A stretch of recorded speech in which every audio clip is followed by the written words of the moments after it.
वृक्ष कबहु न अपना फल चख्यो, वृक्ष कबहु न अपना फल चख्यो, नदी न चख्यो अपना नीर। वृक्ष कबहु न अपना फल चख्यो, नदी न चख्यो अपना नीर। बहुजन हिताय, बहुजन हिताय, संतन टिकायो शरीर। नमस्कार, वंदन, प्रणाम। कृपया ओम हिमांशु श्री का हार्दिक वंदन, नमस्कार, प्रणाम स्वीकार करें। अवतरित हो रही है पवित्र संध्या, नवरात्रि का पवित्र पर्व, इसका चौथा दिन और चौथे दिन की पवित्र संध्या उतर रही है, अवतरित हो रही है। माता जी का त्योहार, रात्रि जागरण का पर्व, रात्रि जागरण का पर्व। मैंने क्या जाना नवरात्रि के माध्यम से? मैंने जाना कि जो हमारा जीवन है इस तरह से है, सुबह को हम जागते हैं और फिर रात को सो जाते हैं, खो जाते हैं। कुछ पता नहीं चलता क्या हमारा नाम है, कौन सी जाति है, कुल है, कौन से सगा संबंधी है हमारे, हम गरीब है कि अमीर है, हमारा नाम है कि नहीं है, हमारी प्रशंसा हो रही है कि निंदा हो रही है, कुछ भी पता नहीं चलता। ये निद्रा में हम कब से उतर रहे हैं, लेकिन फिर भी हम इस निद्रा को ठीक से जानते नहीं, किस तरह से हम निद्रा में प्रविष्ट हो जाते हैं और किस तरह से हम निद्रा से बाहर आ जाते हैं। किस लिए माता जी ने ये पर्व दिया? क्या 9 दिन की रात्रि जागरण की प्रक्रिया से हम रात्रि जागरण प्राप्त कर लेते हैं?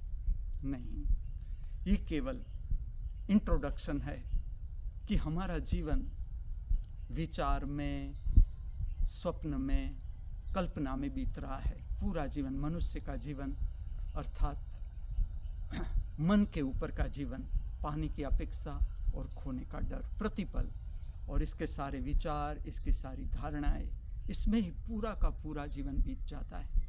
इस पृथ्वी पर जिसने भी ज्ञान को पाया, सत्य को समझा, उसने एक ही संदेश दिया, उसने एक ही संदेश। अगर आप उसका अर्क निकालो तो मैं कहूँ आपको, जाग जाओ, ऊपर उठ जाओ, विचार से ऊपर उठ जाओ, कल्पना से ऊपर उठो, स्वप्न से ऊपर उठो। पूरी जो प्रक्रिया है, माता जी का दृष्टिकोण ये है संसारियों के लिए कि एटलीस्ट कम से कम 1 साल में 9 दिन संसारी इस तरह से जिए कि रात्रि निद्रा में न उतरे और जागरण की प्रक्रिया की ओर जाए। जागरण से क्या अर्थ है? जागृति का अर्थ क्या है? ठीक से देखना। हम खुली आंख के साथ स्वप्न में खो सकते हैं, विचार में खो सकते हैं, स्वप्न में खो सकते हैं। तो जो जागृति है उसका अर्थ है जो भीतर देखने वाली शक्ति है उसके साथ संबंध बनाना, विचार के साथ नहीं, न कल्पना के साथ, न स्वप्न के साथ। लेकिन जैसे आप आंख बंद करोगे आपको पता चलेगा भीतर कोई देखने वाला है या भीतर कोई देखने वाली आंख है। जागृति का अर्थ है जो भीतर देखने वाली शक्ति है उसके साथ संबंध प्रस्थापित करना, नहीं कि स्वप्न के साथ, न विचार के साथ, न कल्पना के साथ, न धारणा के साथ। इस तरह से धीरे धीरे धीरे विकास होता है और एक समय ऐसा आता है जिस तरह से माता जी पूरा पार कर गए मन, इसी तरह से हम भी पार कर जाते हैं पूरा मन। और ये इस तरह की प्रक्रिया है, जागृति के साथ संबंध बनाने की प्रक्रिया है पूरा पर्व रात्रि जागरण, कि किस तरह से हम रात्रि पूरी जागरण में जीते हैं। इसका मार्गदर्शन माता जी ने दिया कि इस तरह से शरीर को फ्रेश करो, हल्का फुल्का करो, नाच उत्सव के साथ नाचो, गाओ, झूमो, मिलो, मनुष्य मनुष्य से मिले, ताकि उससे भी आपका जो विषाद है, दुख है, जीवन के प्रश्न है, वो भी हल्के फुल्के हो जाएंगे। और पहले शरीर को हल्का फुल्का करो ताकि निद्रा में आपका रस न रहे, आपका रस जागृति में रहे। ये मैंने जाना। आज की जो पवित्र संध्या है, मैं आप सबको आमंत्रित करता हूँ नृत्य सुदर्शनम प्रक्रिया में, सांध्य समय की पवित्र प्रक्रिया, नृत्य सुदर्शनम प्रक्रिया।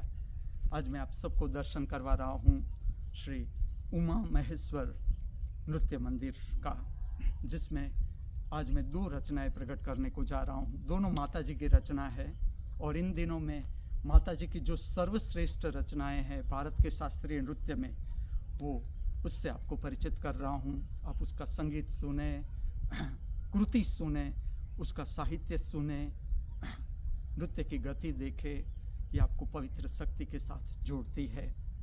जो प्रथम रचना है उससे दोनों नृत्य जो है वो भारत के प्राचीन नृत्य शास्त्र भरतनाट्यम पर आधारित है। इसकी प्रस्तुत करने का जो ढंग है वो भरतनाट्यम पर आधारित है। थोड़ा सा मैं भरतनाट्यम के बारे में भी बताऊं।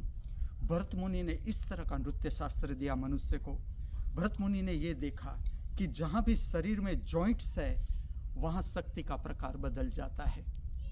तो उसने पूरे शरीर की शक्ति को समांग करने के लिए, एक करने के लिए इस तरह का नृत्य शास्त्र दिया कि नृत्य की गति, जिसमें जॉइंट्स के साथ जो नृत्य की जो शरीर की शक्ति बदलती है, उसका प्रवाह बदलता है, उसको समांग करने की प्रक्रिया। किस लिए? क्योंकि तब ही ये शक्ति ऊर्ध्वगामी होती है और त्रिनेत्र की ओर बहती है, आकाश की ओर बहती है। इस तरह का इस नृत्य शास्त्र का विज्ञान है। जो प्रथम रचना है उसे शास्त्र में कहते हैं काली कौतवम। काली अर्थात इसमें नृत्यात्मक अभिव्यक्ति है महाकाली की, काली की, भद्रकाली की। और कौतुवम का अर्थ है कविता, उसका वर्णन है, काली माँ का वर्णन है कि किस तरह से उसका व्यक्तित्व है, किस तरह से वो अपने भक्तों को मदद करती है और सारे ऋषियों किस तरह से उसका स्मरण करते हैं, प्रार्थना करते हैं। ये प्रथम रचना है जिसका पवित्र राग है, संध्या समय का ही राग है, पवित्र राग हंसध्वनि और खंड चापू ताल में ये रचना निबद्ध है।